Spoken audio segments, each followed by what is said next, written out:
Hello guys, চলে এসেছি আমি আবার একটা নতুন ভিডিও নিয়ে। আশা করি তোমরা সবাই ভালো আছো। আমিও খুব খুব খুব ভালো আছি। তো এই ভিডিওটা বেসিক্যালি ছিল এই যে কিছুদিন আগে যে জেলায় জেলায় জি বাংলা যে অনুষ্ঠানটা হয়েছিল, এটা তারই ভিডিও।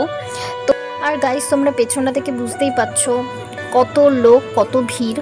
কিন্তু সিরিয়াসলি তমলুক মহাবিদ্যালয় মানে তমলুক কলেজ মাঠে হচ্ছিল বলে স্পেসটা এতটাই বেশি ছিল, ওই জন্য অতটা বোঝা যায়নি। তারপরেই বলি যে কার কাছে কই মনের কথা থেকে এসেছিলেন বিপাশা দি, যারা সিরিয়ালটা দেখো তারা জানবে।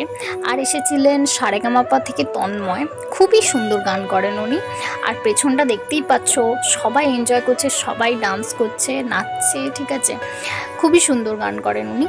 আর তোমরা প্রত্যেকটা নাই হোক, কিছু কিছু মুভিতে তোমরা এই লোকটাকে চিনে থাকবে, বাংলা মুভিতে বিশ্বনাথ বসু, যিনি খুবই ভালো একজন অভিনেতা। আর এসেছিল জি বাংলার থেকে আলোর কোলে যে নিউ সিরিয়ালটা শুরু হয়েছে, দুই মা এবং মেয়ে, তোমরা বুঝতে পারবে যারা দেখো সিরিয়াল। তারপরে আমরা বেরিয়ে গেলাম ওখান থেকে, কারণ টাইমটা অনেকটা হয়ে গিয়েছিল। তারপরে আমরা গিয়ে একটু ফুচকা খেলাম, ঠিক আছে। তো যেখানে অনুষ্ঠান হচ্ছিল সেখান থেকেও টিফিন দেওয়া হয়েছিল, বাট ওর টিফিনের ভিডিও ক্লিপটা নেওয়া হয়নি। ওকে দেন গাইস, দেখা হচ্ছে নেক্সট ভিডিওতে।